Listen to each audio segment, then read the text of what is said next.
샬롬. 점점 따스한 봄날이 느껴지는 요즘입니다. 하나님이 주신 아름다운 봄날에 주와 함께 그 모든 걸음들을 걸어가시기를 주님의 이름으로 축복합니다. 오늘 말씀은 고린도 후서 6장 말씀 되겠습니다. 우리가 하나님과 함께 일하는 자로서 너희를 권하노니 하나님의 은혜를 헛되이 받지 말라. 이르시되 내가 은혜 베풀 때 너에게 듣고 구원의 날에 너를 도왔다 하셨으니 보라, 지금은 은혜 받을 만한 때요, 보라, 지금은 구원의 날이로다.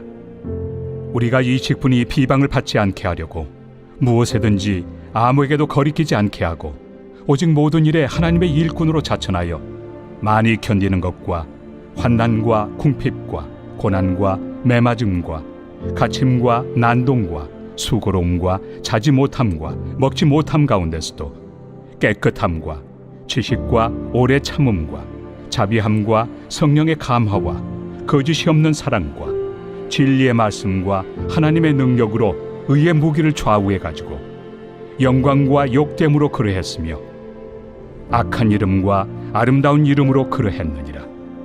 우리는 속이는 자 같으나 참되고 무명한 자 같으나 유명한 자요, 죽은 자 같으나 보라, 우리가 살아있고 징계를 받는 자 같으나 죽임을 당하지 아니하고 근심하는 자 같으나 항상 기뻐하고 가난한 자 같으나 많은 사람을 부요하게 하고 아무것도 없는 자 같으나 모든 것을 가진 자로다.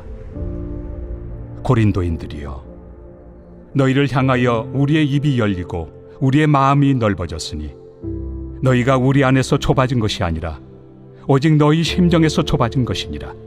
내가 자녀에게 말하듯 하노니 보답하는 것으로 너희도 마음을 넓히라.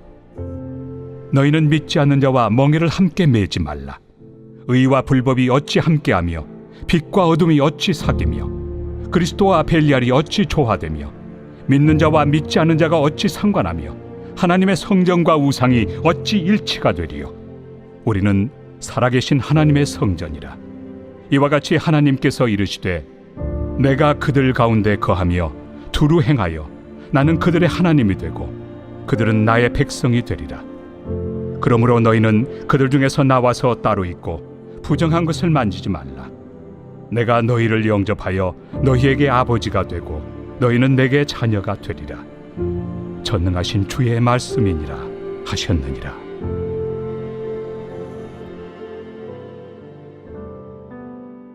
사도 바울이 고린도 교회에서 공개적 모욕과 또 교인들의 변호하지 않는 일로 상처를 받게 되었죠. 그래서 그 뒤로 에베소로 떠난 이후에 그는 눈물의 편지를 그 교회에게 보내게 됩니다. 이 당시에 고린도 교회에 심각한 문제가 있었는데 그것은 외부 침입자였던 거짓 사도들이 들어와서 성도들을 미혹하고 괴롭혔던 것입니다. 이들은 대부분 유대교 그리스도인으로 뛰어난 웅변술과 추천서가 있다는 것을 강조해서요, 추천서가 없었던 사도 바울은 거짓 선지자이고 추천서가 있는 자신들이 정통 사도다라는 것을 주장하였던 것이죠. 그래서 오늘 고린도 후서 6장의 시작을 이렇게 하죠. 우리가 하나님과 함께 일하는 자로서 너희를 권하노니 하나님의 은혜를 헛되이 받지 말라. 즉, 거짓 선지자들은 사람이 써준 추천서를 내세우고 있지만 사도 바울과 그의 일행은 하나님과 함께 일하는 자다라는 것입니다. 그러면서 사도 바울은 하나님의 은혜를 헛되이 받지 말라 이렇게 말하면서 이사야서 49장 8절의 말씀을 인용하게 되는데요. 하나님이 은혜의 때에 응답하시고 구원의 날에 내가 너를 도왔다라고 하는 회복의 약속의 성취가 지금 예수 그리스도 안에서 이루어졌다라는 것입니다. 그러니 이러한 구원의 은혜를 헛되이 받지 말라라는 것이죠. 왜냐면요, 이런 거짓 선지자들을 통해 그 은혜가 성도들의 삶의 변화로 나타나지 않았던 것입니다. 즉, 성화의 삶이라는 열매가 그들 가운데 전혀 나타나지 않았던 거죠. 당시에는 영지주의라는 이단이 서서히 힘을 얻기 시작할 때였는데요. 고린도 교회는 영지주의가 주장하는 것처럼 이원론에 강하게 휩싸여 있었습니다. 즉 영은 선하고 육은 악하다라는 생각으로 이미 구원을 얻지 않았는가? 그렇다면 우리의 육은 어떻게 살든지 상관없다라는 것입니다. 그리스도를 닮아가려는 성화의 삶이 완전히 배제가 된 것이죠. 이것은 최근 구원파의 교리와 가까운데요. 검증되지 않은 사람들의 유튜브 설교나 특히 유명 연예인들이 이 교리를 주장하는 경우가 아주 많아졌습니다. 그래서 우리들의 주의가 많이 필요하죠. 그래서 고린도 후서 6장은 바로 그 부분을 우리들에게 말씀하고 있는 것입니다. 은혜를 헛되이 받지 말라. 우리들은 구원의 은혜를 받은 자로서 그리스도를 닮아가려는 성화의 삶을 살아가는 것이다 라는 것이죠. 그래서 3절부터 어떤 성화의 삶을 살아가는가? 먼저는 외부에서 오는 고난 속의 성화의 삶을 이야기하고 있는데요. 4절을 같이 볼까요? 오직 모든 일에 하나님의 일꾼으로 좌천하여 많이 견디는 것과 환난과 궁핍과 고난과 그 다음 5절도 보면요. 매맞음과 갇힘과 난동과 수고로움과 자지 못함과 먹지 못함 가운데서도 진정 우리들이 영과 육이 분리가 되어 있어서 구원받았으니 이제 우리 육이 어떻게 살아도 상관없다라고 말한다면 지금 사도 바울이 말하고 있는 이런 고난들을 우리가 굳이 당할 필요가 없는 거죠. 4절의 말씀처럼 하나님의 일꾼이 될 필요가 없는 것입니다. 하지만 우리는 그리스도 안에서 그분을 닮아가고 있기 때문에 이런 일들을 통한 성화의 길들을 우리들이 기꺼이 걸어간다라는 거죠. 이렇게 외부적인 고난만 있는 것이 아니고요. 그 다음 6절에서 7절의 말씀을 보면 우리 내면의 성화의 삶을 살아가라 이렇게 또 말씀하게 됩니다. 말씀을 보면 깨끗함과 지식과 오래 참음과 자비함과 성령의 감화와 거짓이 없는 사랑과 7절도 보면 진리의 말씀과 하나님의 능력으로 의의 무기를 좌우에 가지고 라는 것이죠. 네, 역시 마찬가지로 우리의 영과 육은 분리된 것이 아니기 때문에 우리의 육도 우리의 영도 예수 그리스도를 닮아가는 성화의 삶을 살아가는 것이다 라는 것입니다. 그러다 보니 우리는 역설적에도 좋은 것과 나쁜 것을 동시에 경험하게 된다라는 것입니다. 8절을 보세요. 영광과 욕됨을 동시에 경험하게 되고요. 또 악한 이름과 아름다운 이름을 또 함께 경험하게 되고 속이는 자 같으나 참되고 그리고 9절은 우리가 같이 한번 볼까요?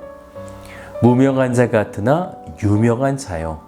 죽는 자 같으나 보라 우리가 살아있고 징계를 받는 자 같으나 죽임을 당하지 아니하고 계속해서 10절도 보세요.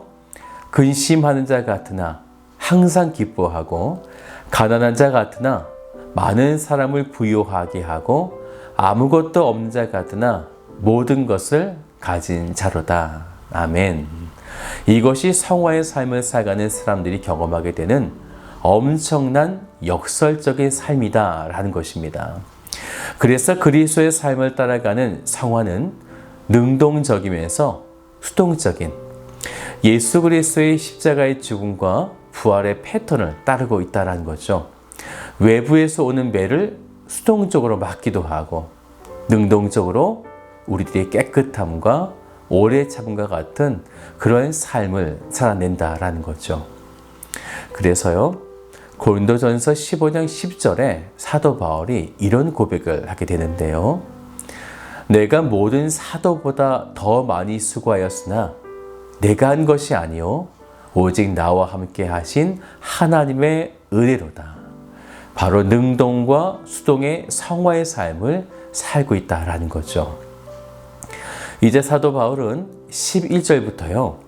이 성화의 삶이 내 안에만 있지 않고 공동체라는 관계 속으로도 확장하게 된다라는 것인데요. 11절을 같이 볼까요?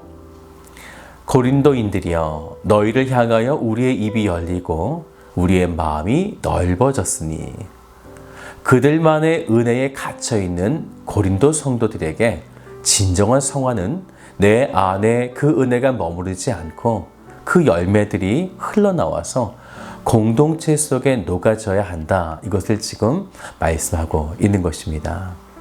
그렇다면 이 세상을 살아가는 우리들은 이런 성화의 삶을 살아갈 때 세상 사람들의 삶과 관계 속에서 무언가 문제가 생길 수밖에 없을 거예요. 그래서 14절을 보세요. 너희는 믿지 않는 자와 멍에를 함께 매지 말라. 의와 불법이 어찌 함께하며 빛과 어둠이 어찌 사귀며. 믿지 않는 자와 멍에를 같이 매지 말라. 이어서 16절도 같이 볼까요? 하나님의 성전과 우상이 어찌 일치가 되리요. 사랑하는 여러분, 지금 이 말씀은요, 세상 사람들과 접촉하지 말거나 수도원적인 운둔의 생활을 하고 불신자를 혐오, 단절하라 이렇게 말하는 것이 아니고요. 세상 속에 살아가는 우리들이 우상 숭배적 가치관을 혼합하지 말고 곧 정체성을 구별하라 라는 것입니다. 곧 은혜 받은 우리들이 거룩한 삶을 살아가며 그것을 내가 속한 공동체에 흘려보내면서 악한 세속적인 타락의 위험성으로부터 성도라고 하는 정체성을 잊지 말라라는 것이죠. 그렇기에 계속해서 16절을 이어서 보면요. 우리는 살아계신 하나님의 성전이라 이와 같이 하나님께서 이르시되 내가 그들 가운데 거하며 두루 행하여 나는 그들의 하나님이 되고 그들은 나의 백성이 되리라 하셨느니라. 이것이 성화의 삶을 살아가고 있는 그리스도인의 정체성이 되는 것입니다. 이런 자들에게 주신 은혜를 우리가 함께 볼까요? 18절 말씀이에요. 너희에게 아버지가 되고 너희는 내게 자녀가 되리라. 전능하신 주의 말씀이니라 하셨느니라. 아멘.